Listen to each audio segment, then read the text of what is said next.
السلام علیکم۔ آپ دیکھ رہے ہیں ہمارا یوٹیوب چینل اسپیکنگ فیکٹس، جس میں ہم آپ کو دینی اور تاریخی واقعات جو رونما ہوئے تھے اس کے بارے میں معلومات دیتے ہیں۔ مزید ایسی معلوماتی ویڈیوز دیکھنے کے لیے آپ ہمارے چینل اسپیکنگ فیکٹس کو ضرور سبسکرائب کریں اور دوستوں میں شیئر کریں۔ حضرت صلی اللہ علیہ وسلم پر جب وحی کا سلسلہ شروع ہوا تو ایک شخص نے حضرت صلی اللہ علیہ وسلم سے سوال کیا، حضور آپ پر وحی کیسے نازل ہوتی ہے؟ آپ صلی اللہ علیہ وسلم نے فرمایا، وحی نازل ہوتے وقت مجھ کو گھنٹی کی سی آواز محسوس ہوتی ہے اور وحی کی کیفیت مجھ پر بہت شاہ گزرتی ہے۔ جب یہ کیفیت ختم ہوتی ہے تو میرے دل و دماغ پر اس فرشتے کے ذریعے نازل شدہ وحی محفوظ ہو جاتی ہے، اور کسی وقت ایسا ہوتا ہے کہ فرشتہ بشکل انسان میرے پاس آتا ہے اور مجھ سے کلام کرتا ہے، یعنی بات کرتا ہے، اور میں اس کا کہا ہوا یاد رکھ لیتا ہوں۔ حضرت عائشہ رضی اللہ عنہا کا بیان ہے، میں نے سخت کڑی سردی میں حضرت صلی اللہ علیہ وسلم کو دیکھا کہ آپ صلی اللہ علیہ وسلم پر وحی نازل ہوئی، اور جب اس کا سلسلہ رکا تو آپ صلی اللہ علیہ وسلم کی پیشانی پسینے سے شرابور تھی۔ حضرت صلی اللہ علیہ وسلم پر وحی کا ابتدائی دور اچھے سچے اور پاکیزہ خوابوں سے شروع ہوا۔ آپ خواب میں جو کچھ دیکھتے وہ صبح کی روشنی کی طرح صحیح اور سچا ثابت ہو جاتا۔ پھر آپ صلی اللہ علیہ وسلم قدرتی طور پر تنہائی پسند ہو گئے۔ آپ صلی اللہ علیہ وسلم نے غار حرا میں قیام فرمایا اور کئی دن اور رات وہاں مسلسل عبادت الہی میں مشغول رہتے۔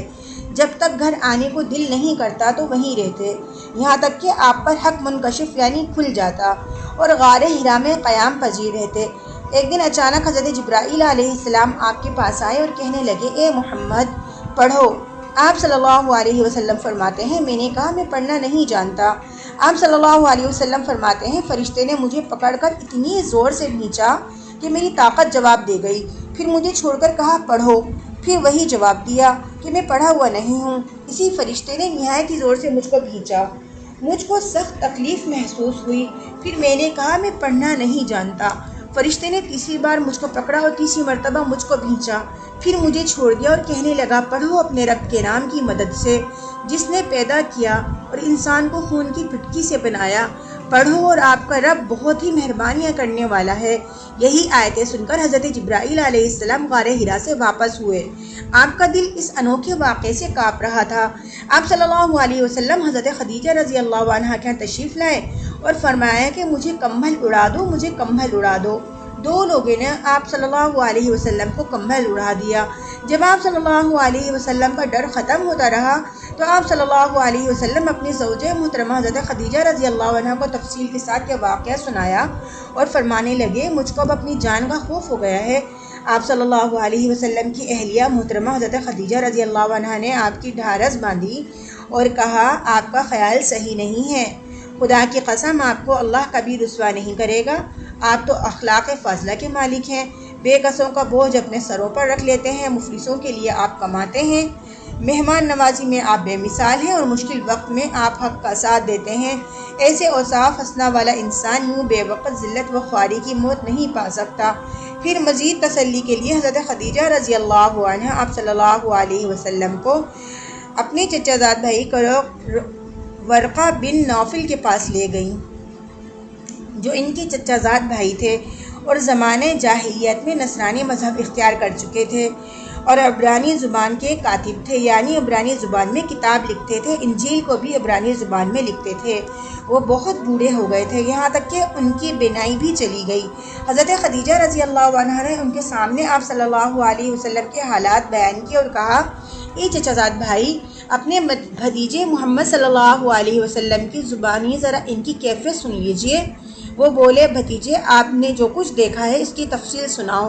آپ صلی اللہ علیہ وسلم نے شروع سے آخر تک پورا واقعہ سنا دیا، جسے سن کر ورقہ بے اختیار ہو کر بول اٹھے، یہ تو وہی ناموس معزز ازدان فرشتہ ہے جسے اللہ نے حضرت موسیٰ علیہ السلام پر وحی دے کر بھیجا تھا۔ کاش میں آپ کے عہد نبوت کے شروع ہونے پر جوان عمر ہوتا، کاش میں اس وقت تک زندہ رہتا جب تک آپ کی قوم آپ کو اس شہر سے نکال نہ دیتی۔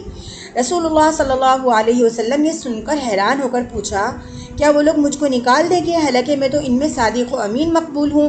ورقہ بولا، ہاں یہ سب کچھ سچ ہے، مگر جو شخص بھی آپ کی طرح امر حق لے کر آئے گا، یعنی سچا ہمیشہ حق لے کر آیا، لوگوں اس کے دشمن ہو گئے۔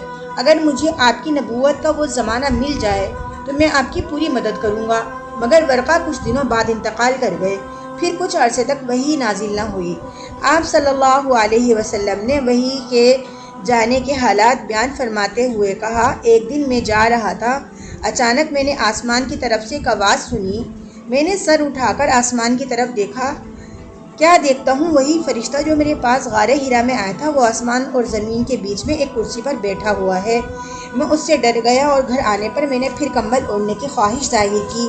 اسی وقت اللہ کی طرف سے یہ آیت نازل ہوئی، اٹھ کھڑا ہو اور لوگوں کو عذاب الہی سے ڈرا اور اپنے رب کی بڑائی بیان کر اور اپنے کپڑوں کو پاک صاف رکھ اور گندگی سے دور رہ۔ اس کے بعد وحی تیزی کے ساتھ بار بار نازل ہونے لگی۔